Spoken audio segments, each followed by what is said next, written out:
ज्ञानदास जी जिनका कल निधन हुआ है,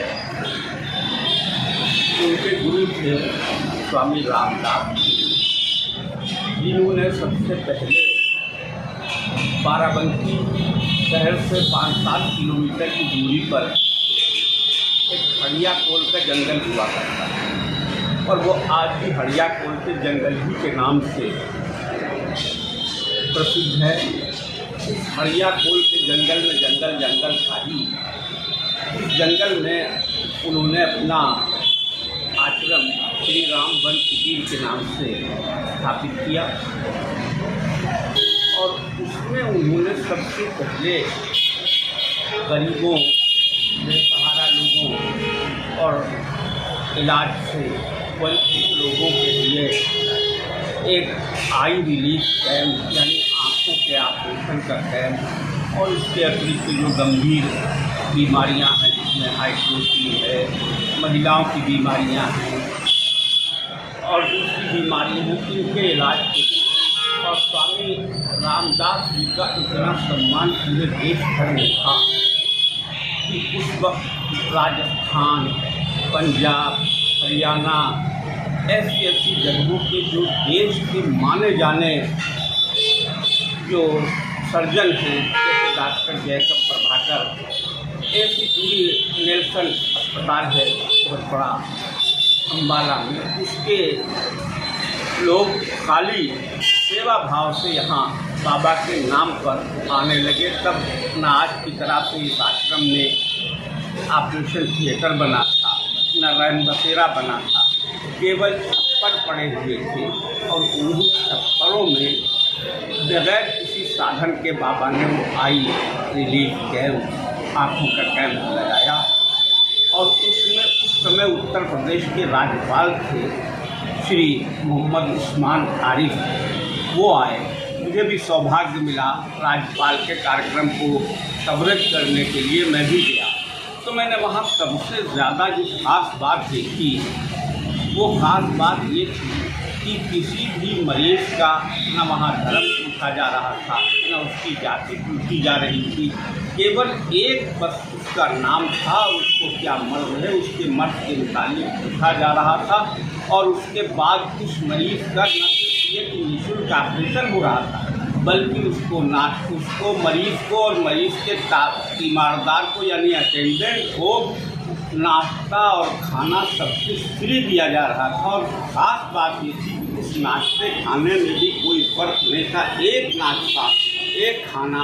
मैं जिस दिन गया था उस दिन माननीय महामहिम राज्यपाल उत्तर प्रदेश उस्मान आरिफ साहब आए हुए थे।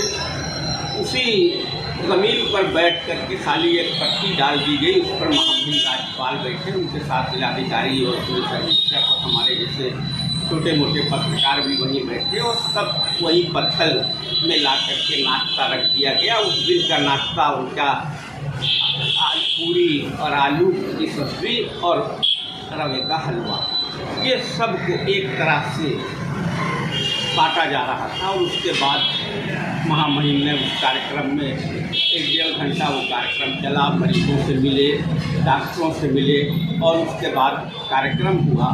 स्वामी जी के प्रशंसा की और उसके बाद खाना हुआ। उसी तरह से ये नहीं कि महामहिम राज्यपाल आए थे तो उनके लिए अलग कुर्सी मेज डाली जाती है, ऐसा कुछ नहीं हुआ। वही पट्टी बिछा दी गई और उसके ऊपर महामहिम राज्यपाल ने बैठ करके सारे आम लोगों की तरह से पत्तल में खाना खाया। और उसी परंपरा को जब स्वामी रामदास जी सिंह विश्राम में लीन हो गए तब उनके ये उत्तराधिकारी थे। ये बात आज से 40 साल पहले की है। स्वामी राम ज्ञानदास जी, उन्होंने उसी परंपरा को आगे बढ़ाया और काबिल तारीफ इनका कारनामा था कि इन्होंने पूरे देश भर से लोगों को ऐसा आमंत्रित किया कि कलकत्ता और बम्बई से लोग खाली सेवा करने के लिए आश्रम में आते थे। और 15 दिन 20 दिन जब वो कैंप लगता था तब वो लोग खाली उतने दिन वहाँ रुक करके और एक से एक बड़े बड़े आदमी, एक से एक पूंजीपति और मरीजों की सेवा खाली दास भाव से करते हैं। ये उनका कारनामा था। 40 बरस से उसको आगे बढ़ा रहे और उन्होंने किसी से कुछ मांगा नहीं, बल्कि बड़े बड़े लोग खुद वहाँ गए और उन्होंने जा करके किसी ने रैन बसेरा बनवा दिया। माननीय पीएल पुनिया साहब ने, स्वर्गीय नगर पालिका के चेयरमैन थे गुरुप्रसाद जायसवाल, ननको बाबू, उन्होंने वहाँ काफ़ी निर्माण कराया।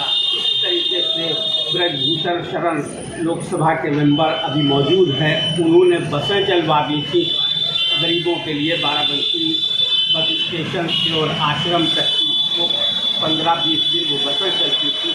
ये इनका कारनामा था। और उसके बाद साहब आज की तारीख में इतना शानदार ऑपरेशन थिएटर उन्होंने कायम करवाया है कि जो देखने से ताल्लुक़ रखता है। और अभी कुछ साल पहले देश के मुख्तलिफ मकामात पर लगने वाले आँखों के कैंप में कुछ संक्रमण हो गया था, तो कई लोगों की आँखों की रोशनी चली गई थी उसमें, तो उसमें हर जगह पर पाबंदी लगा दी गई आँखों के कैंप को लगाने में। लेकिन बाराबंकी की जब बात आई और यहाँ के जिलाधिकारी महोदय से स्वामी रामज्ञान दास जी जा कर के मिले और उनका आमंत्रित किया कि आप स्वयं आकर के अपने पूरी टीम लेकर के उसका निरीक्षण कर लीजिए, तब हमारी परमिशन कैंसिल कीजिए या दीजिए।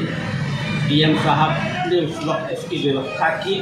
तमाम एक्सपर्ट डॉक्टर की मैं सीएमओ की एक टीम बनाई और खुद गए और वहाँ जाकर के उस ऑपरेशन थिएटर का पूरा निरीक्षण किया। और निरीक्षण करने के बाद उन्होंने उस वक्त जब पूरे देश में कहीं ऑपरेशन कैंप, आँख के ऑपरेशन कैंप लगाने की परमिशन नहीं मिल रही थी, बाराबंकी में परमिशन मिल गई और वो कैंप उसी शान से लगा जैसे 15 दिन का लगता था, उसी शान से लगा है। और अभी भी जो ये जनवरी का महीना गुजरा है, अभी भी इस वर्ष भी कैंप लग चुका है।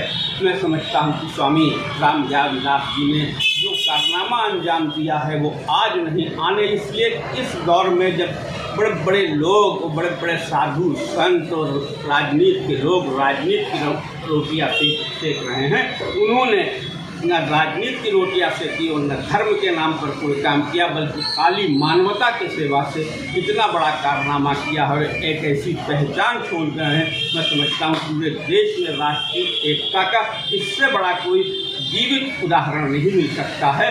इसी को आगे बढ़ाना चाहिए। आज वो हमारे बीच में नहीं रह गए हैं, लेकिन उनका संदेश हमारे दरमियान में हमेशा हमको प्रेरणा देता रहेगा। मैं उनके जितने मानने जानने वाले हैं उन सब से कहता हूँ कि उनका दुख न मनाइए, बल्कि आज के तारीख से ये अहद कीजिए, ये प्रतिज्ञा कीजिए कि स्वामी जी जो कैंप लगाते थे इसको हम और ज़्यादा शानदार तरीके से गरीबों की, मरीजों की बिला तकलीफ में मिलत, न धर्म की बात होगी न जाति की बात होगी।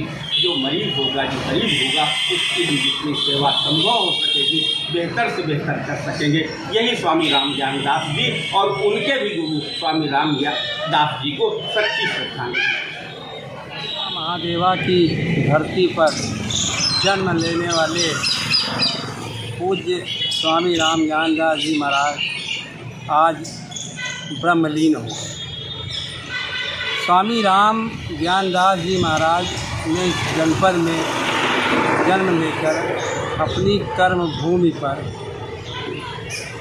स्वामी रामज्ञान दास जी व इनके मित्र पूज्य स्वामी रामदास जी महाराज, जो पूरे देश में मानस मर्मज्ञ के रूप में जाने जाते थे, अपने जन्म स्थल का कर्जा उतारने के लिए बाराबंकी में श्री राम वन कुटीर आश्रम की स्थापना करके अपने जीवन में 40 वर्षों में लाखों ऑपरेशन गरीब लोगों के करवाए, निःशुल्क कराए।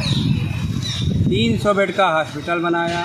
हर साल जनवरी माह में नेत्र, हार्निया, हाइड्रोसील, पाइल्स, गायनी के ऑपरेशन कराने के लिए 15 ज़िले की पब्लिक पड़ोसी राज्यों झारखंड, नेपाल, बिहार, उत्तराखंड के मरीज़ यहाँ पर ऑपरेशन कराने आए। स्वामी रामदास जी महाराज के बाद पूज्य स्वामी रामज्ञान दास जी ने अपना कार्यभार संभाला 2000 में। उसके बाद आज तक का उन्हीं के कार्यकाल में 300 बेड का अस्पताल बना। हर साल 3 से 4 हज़ार ऑपरेशन करने ऑल ओवर वर्ल्ड से डॉक्टर आते हैं और सारे ही मरीज़ यहाँ पर निःशुल्क भोजन पाते हैं। ऑपरेशन 1 रुपया नहीं लिया जाता है। और हिंदू मुसलमान किसी भी जाति धर्म का कोई बंधन नहीं, सबकी चिंता करना, सारे लोगों का स्वास्थ्य देना स्वामी रामज्ञान दास जी करवाते हैं। आज हम लोगों की जनपद की भी बहुत बड़ी क्षति हुई है, लेकिन महान पुरुष जो आते हैं कुछ ही दिन के लिए आते हैं। अब हम लोगों के ऊपर जितने भी देश में महाराज जी के फॉलोअर्स हैं उन लोगों की जिम्मेदारी बन गई है कि महाराज जी का लगाया जो पेड़ है उसमें हम लोगों को पानी डालना है और कार्य को उससे ज़्यादा ही बढ़ाना है उनके आशीर्वाद।